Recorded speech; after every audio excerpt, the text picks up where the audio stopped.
Welcome to Maple Valley in the GT2s. We're going to be using a Dodge Viper for this race, and while the race does start off quite detrimental, let's be honest, the ending of this race is so different and ends up being rather surprising. So coming around for turn 1, we end up being part of a sandwich.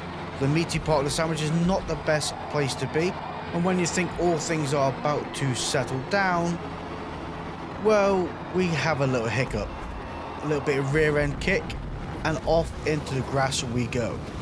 Although not as alarming as that Porsche did just ahead, who met the wall at far faster rate than we did. Ours was less dramatic, still very detrimental because we're down into position 17 and possibly going to lose another one to this car to our left hand side. Although the Porsche braking did catch us off, I think it was a little bit early, and not taking out the Porsche, well, we're now position 19. Not bad for the start of the race.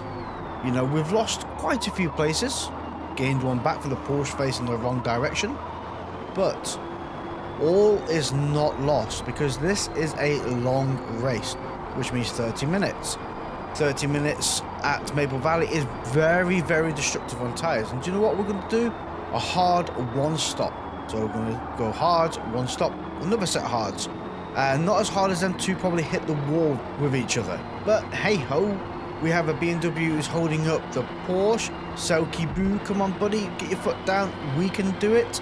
Everybody's going to be on a far different strategy. There's some people who's going to be rocking soft tyres, some people are going to be rocking mediums, and ourselves rocking hards.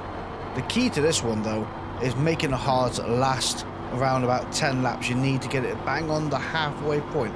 And while we did make quite a few gains in lap 1, it did take a while to catch up to the leading pack up ahead. By lap 5, we caught up to CKD Scorch and that BMW who is taking on drifting lessons at Maple Valley. While not ideal in setting a reasonable lap time, at least you look good in doing so. On the upside of the BMW doing whatever they feel like doing, we only have to battle with this Ferrari up ahead. We have no third party involved, and it does end up being an actual really good battle with ourselves. Very respectful, keeping space with each other, everything you could wish for in a GT2 race, to be fair.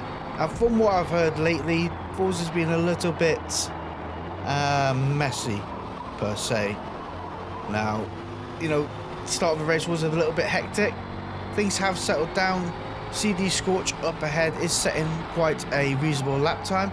We are catching up to them, bar a little bit of hiccups here and there where the Dodge Viper does American things and likes to stick its tail out wagging. Although it can be fun at times, sometimes it's kind of inconvenient. So buddy, keep yourself in check. Come on Viper, you can do it. Let's get past this Ferrari. And that's what it is about a long race. You've got to start chipping away at everybody and start making little hops here and there, making gains and making sure that you can extend the tyres as much as you can and maximize the time you are keeping the wheels turning. And to be fair, although the Ferrari did get a much better run down the hill, Slipstream has worked in our favour, closed that door a little bit, and although they're taking quite a wide line through that, ours is much tighter. I think they definitely had a little bit of a quicker exit, but all is not lost. It's about applying pressure, getting to the head and trying to get them to make a mistake, or closing that door and gaining another position. That is a lapped car. Lap 6, we're lapping a car already, and by lap 7 we're still in the same position. So another lap later and we haven't managed to make a move on the Ferrari as of yet. To be fair, the Ferrari is driving very well and defending rather well, giving space when needed and just getting on that power at the right time, giving that Ferrari a little bit more of a kick. It may well be quicker at initiating power down than the Dodge Viper. The Dodge Viper is a little bit smoother, shall we say, at applying the power. Not too sure. A little bit of contact there and kind of really upset that Ferrari. So sorry about that, buddy. Wasn't intentional. I think it was a Cummings of togethers, and you definitely pulled a sort of straw on that one. Now, coming through the S's, a little bit sketchy, but out the other side in one piece. Down the hill we go. Position 8. There's already been some people going in the pits. There's more people in the pits at the moment. Look at that. More than likely on medium tyres. and having to pit early. The problem with being on medium tyres at this point in a race and changing now is you're not going to make the hard tyres last any longer. We are lap 8 out of halfway point, which will be 10, and our tyres are already on 60%, and by lap 9 our tyres are on 53%. So all in all, by the time we get to lap 10, we'll be on minor wear. So you can only imagine if they went in the pits at lap 8 and chose hard tyres. One thing that has worked in our favour, we're in position 1. Oh yeah, look at that. Nobody around to contest us, nothing like that. We're just going to be setting a nice paced lap. ACR Lucy behind is 5.6 seconds away. They've already been in the pits out the other side. Position 3 is 15 seconds away. But by the time we come out of the pits ourselves, lap 11, we are actually still in front of that Ferrari. CKD Scorch is behind us, 0.3 seconds away. They are on medium tyres, so they can apply pressure. Should be a little bit quicker than ourselves, but we must make sure we can defend as much as possible. Position 7 is 2 seconds away, and position 1 did obviously manage to gain a load of time. They're 26.6 seconds ahead, but they do have to pit again, so bear that one in mind. Getting up a lot of pressure from the Ferrari behind. They are looking to make a move, and we must not fall for said pressure and keep plowing on where we are, making this car as wide as possible, not enticing a move from them behind, and try and close the door a little bit to position 7 up ahead, who is 2.3 seconds away, rocking a 1.1 second penalty. Our lap time is 18 seconds down, but we were in the pits, so there's a bit of dust up ahead. Come on, downhill we go. Get on, Viper, you're doing us proud. Flat out down this hill, just a kick around the corner, touch of that curb, upset the car. Lovely. Well, you know what, it's been a very long time since I made that mistake, and yeah, it is what it is, to be honest. Thing is, by the time we get to lap 14, the start of lap 15, we have made up a few places already, a few more people in the pits, and out the other side we go. We're in position 5. There's a person exiting the pits there. Might let them go. More than likely going to be on medium tyres. There's no way you can make soft tyres last 5 laps.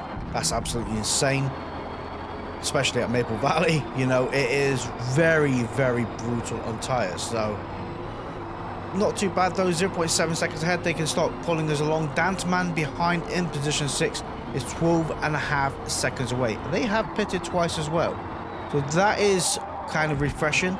13 seconds away, so we're adding time from the car behind, which is absolute brilliant news. So we're not under pressure unless we make another stupid mistake like last time, where we met the wall at an alarming rate and did a good 720. While it probably looked awesome to the crowd, it really wasn't ideal because it cost us actually about 8 seconds in total. There is 2 cars up ahead. That's all right. Smaron 97 is going to apply pressure to the car up in front, try and take that position. Might actually slow them both down a little bit, as we do take an awful line through the S's. A bit of kick up dirt from the cars up in front. If them two start battling, oh, one's gone into the pits. Well, you know, the thought that crossed their mind has been abruptly eradicated. Oh, right. So it wasn't a battle. The other car was ghosted. Ah. Well, that answers that question, doesn't it? Well, everybody else has gone into the pits. We're lap 16 out of 20. We're still in position 3. Last lap, still in position 3. MLR 13.30 is 3.6 seconds away. Front tyres are on minor wear, so we are going to be a little bit slower this lap, providing we don't make a mistake, especially through the S's at the top of the hill and down the mountain we go. We should be in the clear of any competition from cars behind. Thing is though, this is the problem with Maple Valley, is the top of the hill where you drop down flat out is very crucial that you turn in correctly at the right time. But with the constant light changes of the final lap, because long races be long races, it's going to be kind of difficult to see where the patch on the road is that are used to turn in. Don't shine the sun in the face. Please don't, please don't. Here's the patch. There it is. Turn in. Beautiful. Thank you, Forza weather forecast, for not messing that up. All the tyres are on minor wear as we cross the line in position 3. What's the chances of that? Being absolutely bundled off in the first lap, almost coming last, and then finishing off the race in position 3, although a lot of people did quit the race. There was 10 drivers that eventually did leave for whatever reason. But we're going to head over to Mugello, where mental health awareness, caution wide load, and a license plate on the back of the Corvette. Oh, lovely start of the race where the AI has zero understanding of personal space. And this is what it causes. It causes a little bit of this and a little bit of that. So we're just going to feel our way through here and hopefully not get smashed off the track like we did at Maple Valley. What on earth is going on here? Thing is though, the problem I'm worried about here is if we're going to get a penalty, that might be a penalty from the BMW. Oh, no penalty awarded. Thing is, the game goes by, you touch that person last, although they were falling off the track anyway, you are at fault because you touched that person last. And it's so annoying when things like that happen. Now we're stuck behind Killer and it's Jimmy. Oh, and oh my gosh. First lap shenanigans is all I can say about that. I mean, we gained the place. Yep, that Corvette got absolutely wrecked. At least we wasn't the Corvette. We do have a car to our left hand side. A little bit of kiss on the door. Sorry, green man. That was not intentional. But we're now in position 15. Safe and sound, I guess. Ooh, steady. That was close. Thought it was going to get taken out then. Okay. I think settled down now. Seems to be the case. So we have Gardoro behind us. I'm not going to do all that all the way. They're 1 second away in the red Corvette. We have Vale's 738p in the BMW up ahead and another BMW there. That's kind of an unusual move. Kind of detrimental to themselves because they also almost took themselves out. I guess they're not impressed about the overtake. Well, you know, but you can't just go near enough smash somebody off the track and win when you lose. Anyway, they're in a slipstream, so we're going to have to hold the inside line of turn 1 and possibly brake a little bit earlier, make sure we don't get rear-ended. Not the case, they've gone up the outside, not a problem. Not as wide as that Porsche on the other hand, but we managed to come out in one piece, and I don't think any more shenanigans are going to kick off behind us. Maybe a little bit of contact. Okay, well, you can now understand people's behaviors a little bit. And is this Selkie Killer K? Yeah. Some people like to drive you off the track ever so slightly. We might get a penalty for that. Nope, no penalty awarded. Viper, come on, buddy. You take him on. You see if you can do it. You know, come on, push it. I think they're backing out. Okay, looks like we're going to do it. Start trying to reel the BMWs in up ahead. Get past Killer, get up behind the other BMW and take that place back as cleanly as possible. Prove a point. I think that's probably going to be the best way to do it. Although it would be nice to give them a tactical nudge off to oblivion. Car behind rocking a 1 second penalty. He's getting absolutely attacked by the Porsche, who has managed to actually claim that position. So Kablabu, they are rocking a 2 second penalty. Killer going a little bit slow through there and having to back off. It's going to be a trio round this corner here. Coming out the other side, going to have the slipstream from the BMW up ahead. and I think the Porsche definitely had a much better exit. Don't forget, everybody's going to be on different tyres. We're ourselves again doing a hard one stop. Other people's going to be doing a medium soft. You know, this track is not as aggressive on tyres as Maple Valley, but it's certainly not the most gentle either. Tyre wear is quite critical at this track. Now the Porsche has managed to make a move on the BMW. I'm going to stick our nose in here as well. Just go side by side with them and then back off a little bit for this corner. Make sure we don't get run out wide like we did previously. Nope. I think things have settled down. The problem is with this battling that's been going on, we've actually lost a lot of time from the BMW up ahead, and the Porsche is certainly reeling them in. So let's get away from the BMW behind, start attacking the cars up in front, start getting our foot down and reeling people in. It doesn't help that the Dodge Viper decides that drifting is far more fun than being stable and fast. Viper, behave yourself. I know you like to be sideways, but this is not the opportune moment for it. We are 1.4 seconds up on this lap though, so can't really grumble all too much. The curbs are still a little bit weird at Mugello. As you saw, as the inside tyre, well, the left-hand tyre went to go over the curb, kind of kicked us back out a little bit. Not ideal. It's kind of nice sometimes to maximize as much of the track width as you can without having the curb to be quite detrimental. But we do end up riding the curbs rather well, and to be fair, the Viper does glide over them in a really nice fashion, because some cars, when they hit a curb, they get really upset and start hopping around.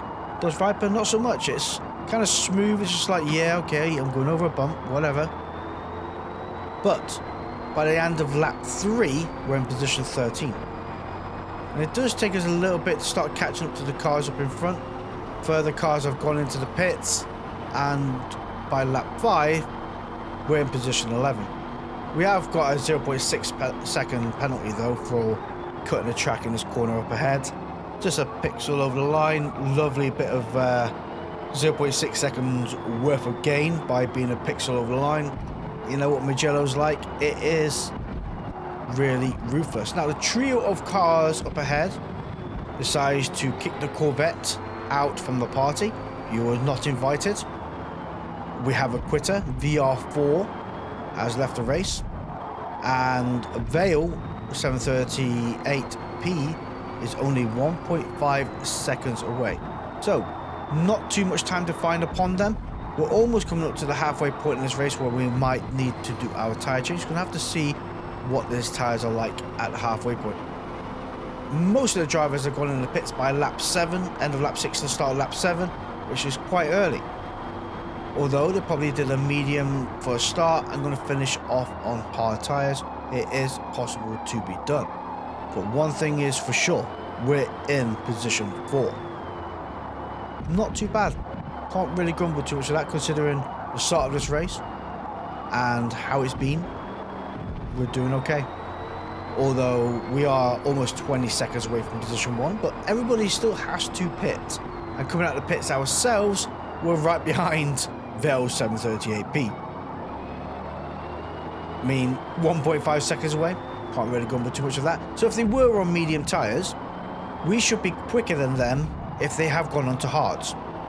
That's an if they've gone onto hards. They could have also gone onto another set of mediums and then going to go on softs, because you're not going to make mediums last that long.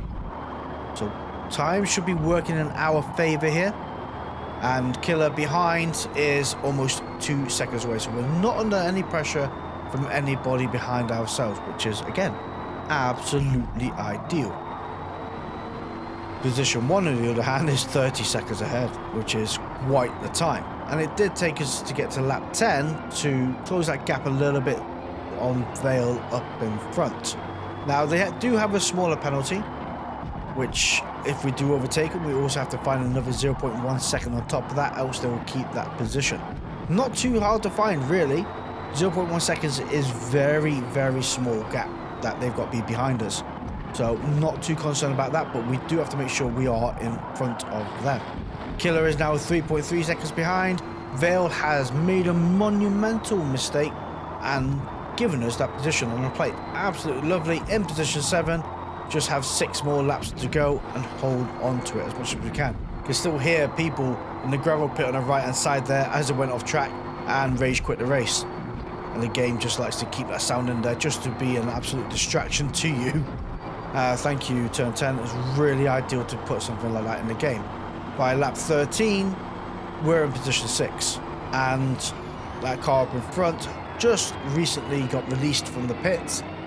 More than likely going to be on a set of soft tyres. UMP minus in the Porsche is not all too impressed and trying to make their way through. And well held to the BMW for being that sideways in that corner and holding on to it. Not too sure where the Porsche is going, but clearly wants to be a crowd pleaser and give them a good old wave. That Porsche is really applying that pressure on that BMW, so you can imagine the BMW in the soft tyres should be quicker than the Porsche, but I think the tyres take a little bit to warm up. Even though they show that they're warm when you come out the pits, they're still just not there. There's something off with them. They take a little bit to get to terms of grip, and away they go. So if they keep battling up ahead, it should slow them down, make it life a little bit easier for us. But it wasn't the case, and a mistake later, OCC Green Man did manage to overtake us. Our tyres are pretty much goosed. We do finish this race though, 17.6 seconds ahead of Vale's 738p. Absolutely ideal. So position 8 for the finish of the race. Cannot grumble at that. Thank you all for watching. See you all next time.